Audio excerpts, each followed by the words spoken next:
Terima kasih pemirsa masih tetap setia bersama kami. Saya masih berbincang terkait dengan persiapan timnas Garuda kita menghadapi Arab Saudi. Tentunya bersama analis sepak bola yang luar biasa, Menteri Negara Urusan Sepak Bola, Bung Akmal Marhali, dan Duta Besar supporter Garuda kita di Arab Saudi, Bung Erlangga. Tadi saya mau tanya itu ke Mas Erlangga, kalau jatah tiket supporter tuan rumah kita ambil, boleh nggak? Atau ketahuan nggak? Atau gimana itu? Sorry suara putus-putus ya? Ini putus-putus, tapi saya kayaknya saya baca omongan mulutnya. Berat ini, makomnya tinggi nih. Kalau di Arab Saudi memang bisa menangkap ini isi hati. Gimana kalau tiket jatah Arab Saudi kita ambil? Ketahuan nggak? Iya, jadi kalau saya coba mengerti pertanyaannya, kayaknya jatah tiket tuan rumah ya. Jadi jatah tiket tuan rumah itu kan sudah dijual, seperti yang saya bilang ya, untuk pertandingan Indonesia lawan Saudi dan Saudi lawan Irak. Jadi karena memang ada sedikit, bukan sedikit ya, karena ada pending 3 hari inilah tiket yang untuk zona Indonesia belum terjual. Ini menimbulkan semacam panic buy dari teman-teman PMI yang mau nonton. Ini teman-teman PMI ini banyak yang beli jatahnya tiket Saudi. Nah, tapi kita sebagai supporter make sense.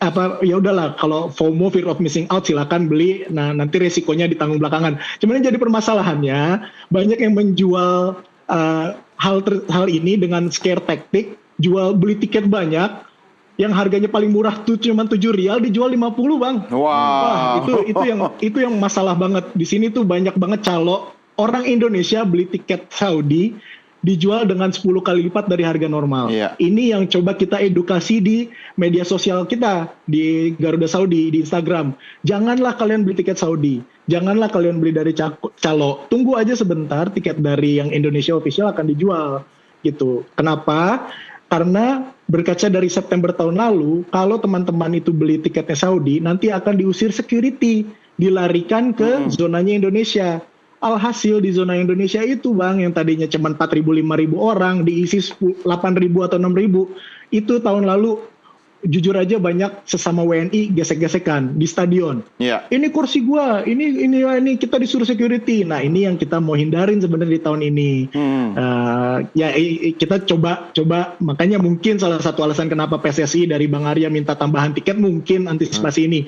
Cuman kalau dari kami, ya kami udah brace for impact aja. Kalau dari 4.000, zona 4.000 diisi 6.000 orang misalkan, atau nanti 10.000 orang, ya kita siap-siap aja di stadion nanti akan gesek-gesekan lagi sesama warga negara Indonesia. Cuma Mas Erlangga yakin nggak, tadi Bung Akmal yakin nih menjelang hari H biasanya akan banyak nih yang kemudian tiket war ini? Iya, saya bukannya tidak setuju dengan apa kata Bung Akmal. Pasti nanti akan nambah, tapi jumlahnya nggak akan sampai 10.000 seperti yang diomong-omong atau digadang-gadangkan dengan teriak, oh kita harus 50-50. Kami ini sangat rutin nonton timnas Indonesia di Saudi dan di Gulf dari 10 tahun lalu. Warga negara Indonesia yang akan datang ke stadion, Mas, nggak akan nyampe 10.000. Saya confident banget, mungkin jual tiket 6.000, 8.000 aja itu kita udah sangat maksimal sekali. Karena banyak hal yang tadi saya bilang. Mungkin agak berbeda dengan Qatar ya. Kalau kita berkaca dengan Piala Asia Qatar, kenapa ramai banget? Itu kan bukan fully warga Qatar. Itu kami yang datang ke sana. Bahrain datang ke sana. Dan kebanyakan diaspora Qatar, di Indonesia yang di Qatar adalah pekerja kantoran. Office worker yang lebih fleksibel. Yang di Saudi ini kan teman-teman mungkin mengerti, 80% mungkin dari PMI yang ada di Indonesia adalah domestic worker. Nggak segampang itu kita punya izin, nggak segampang itu kita traveling gitu. Kita means of transport atau waktu pun nggak segampang seperti negara-negara tetangga gitu loh. Mas Erlangga, ini tadi Bung Akmal sebenarnya nanya ini, tapi nggak bocor suaranya. Soal kalau di supporter timnas kita di Arab Saudi itu masih ada nggak yang istilahnya apa ya, pro STY kali ya? Ini bahasanya saya kurang tepat mungkin ya, tapi yang masih merindukan sosok STY, sama ada juga fansnya Kluivert gitu. Gimana kondisi di sana? Kalau dari komunitas kami, Garuda Arab Saudi, kita udah move on. We are so far of that discussion. nggak ada. Kita fokus adalah mendukung timnas siapapun yang datang ke sini, siapapun yang main, baik U17, U23 sayangnya gagal. Yeah. Kita udah siap-siap di Januari mau berangkat. Senior, perempuan, nanti ada Islamic Solidarity Games, siapapun yang mewakili nama Indonesia datang ke Saudi, kita akan dukung. Masalah kemarin ada drama, ya drama itu 1-2 bulan lah mas, sekarang kita move on, udah gak zaman bahas yang lalu-lalu. Walaupun memang saya fans STY, jujur saya fans STY. Waktu STY diganti saya kecewa, tapi buat apa? Sekarang buat apa? Nggak ada gunanya, mas. Iya, move on. Yang ini sebelah saya kayaknya belum move on.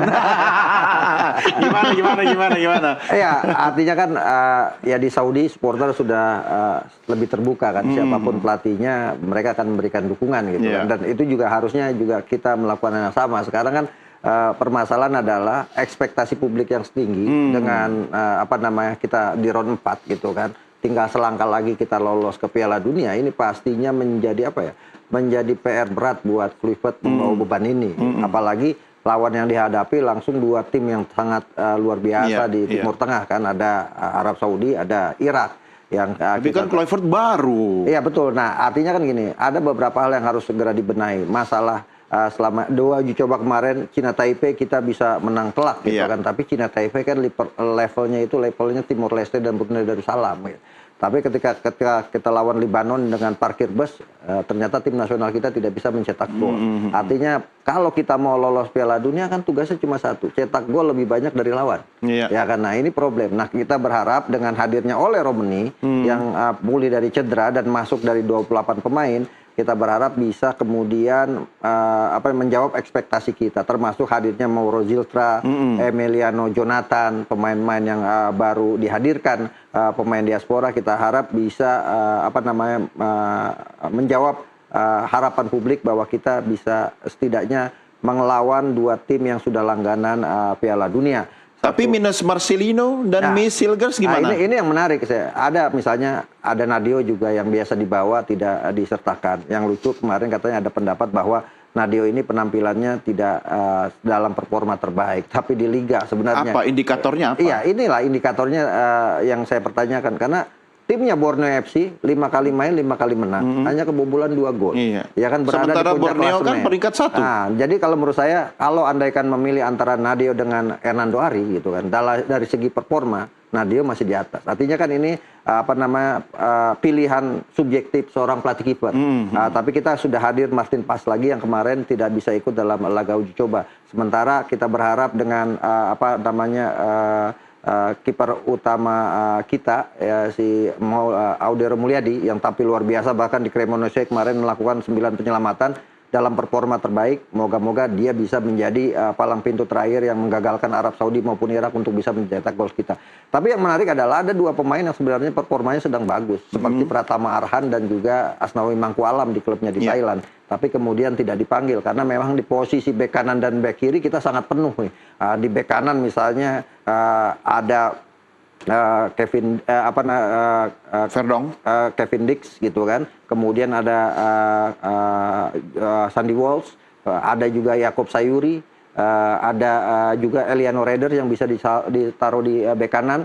Sehingga kemudian Asnawi Mangkualam yang di era Sintayong bersama Pratama Arhan adalah pemain dengan cap terbanyak. Tidak disertakan. Kemudian Pratama Arhan saingannya di kiri ada Kelvin Verdong, ada kemudian Ded James, ada Sen Patinama, ada juga Yance Sayuri yang juga penampilannya lagi. Emang ini pilihan yang merupakan hak prerogatif dari pelatih. Anda gitu, tidak mempertanyakan prerogatif Coach Kluivert kan? Ya, tidak mempertanyakan hak prerogatif itu, tapi kan ini akan menjadi kemudian tanggung jawab dari Kluivert untuk bisa mewujud dari 28 pemain yang dibawa, dia punya tanggung jawab besar untuk meloloskan Indonesia ke Piala Dunia dengan ekspektasi publik seperti itu gitu kan. Dan artinya apa yang harus dibenahi dari sejauh ini yang saya lihat mental. Kita ini mental belum memiliki mental sebagai mental pemenang gitu kan. Nah ini yang harus dibenahi dalam rentang waktu yang sangat singkat ini gitu kan. Ditambahkan kita kemungkinan akan berangkat lebih awal para pemain itu 1 Oktober. Kompetisi kita yang semula ada tanggal 3, tanggal 4 di Super League itu kan kemudian ditunda, nanti akan dimainkan bulan Desember. Artinya ini mungkin harapan dari pelatih dengan bergabungnya lebih cepat para pemain adaptasi dan chemistry bisa ditemukan gitu kan. Karena filosofi bermainnya Patrick Kluivert itu berbeda dengan Sintayong. Kalau Sintayong kita tahu dengan compact defense counter attack, sementara Patrick Kluivert dengan ball position. Kalau kita lihat 2 uji coba terakhir lawan Cina Taipei dan juga lawan Lebanon, sampai 81% kita penguasaan bola. Tapi penguasaan bola buat orang penggemar bola saat itu nggak penting, yang penting cetak gol. Sepak bola sekarang kan sepak bola resultan. Nah ini yang menjadi tanggung jawab besar buat Kluivert, ditambah nanti lawan yang akan dihadapi bukan kaleng-kaleng. Arab Saudi sekarang menempatkan satu pemainnya Aldo Sari sebagai salah satu calon pemain terbaik Asia 2025 bersama dengan Akram Afif yang merupakan striker dari Qatar, plus satu pemain yang sangat menarik, Arif Aiman, pemain Malaysia yang rankingnya di bawah kita, bahkan tidak lolos round 4, memunculkan pemain menjadi nomine pemain terbaik Asia 2025. Aiman itu teman saya. Aiman Wicaksono. Oh iya, beda ya. Tapi cie-cie tadi ketahuan banget, cinta banget sama STI ini Mas Erlangga. Sebentar, saya mau tanya dulu soal absennya Marcelino dan Hilgers ini. Kalau dari supporter kita di Saudi gimana nih Mas Erlangga? Kalau absennya 2 pemain, sebenarnya kalau Marcelino saya cukup sedih secara personal pribadi ya, karena saya baru beli jersinya Marcelino berharap ketemu minta tanda tangan.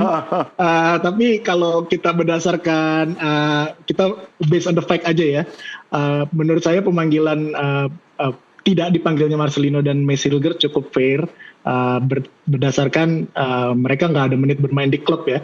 Jadi kalau misalkan mereka jadi sebenarnya tim kepelatihan ini lus-lus. Kalau misalkan dipanggil, nanti ada yang mempertanyakan. Kenapa sih mereka nggak main di klub tapi dipanggil? Gila nggak dipanggil, dipertanyakan. Serba Kenapa salah sih dong ya. mereka nggak dipanggil? Jadi sebenarnya dan Marcelino itu kan saingannya mau nggak mau sama Beckham Putra ya. Beckham kan lagi gacor-gacornya nih. Jadi kalau kata saya mah ya fair ya. Dan kayaknya kan Coach Patrick bukan correct me if I'm wrong, Bung Akmal. Kalau nggak salah Coach Patrick bawa 24 pemain, bukan 28. Jadi 24 ya? Mungkin ini salah satu faktornya beberapa pemain nggak dibawa. Jadi, please correct me if I'm wrong. Oke, nanti sambil kita cek ya. Kalau aku sih tahu 28. Di bawah 28 nanti yang akan masuk di line up 24 gitu kan. Oh, yang masuk nanti tetap 24. Oke. Cuma yang di bawah 28 gitu. Nah, tapi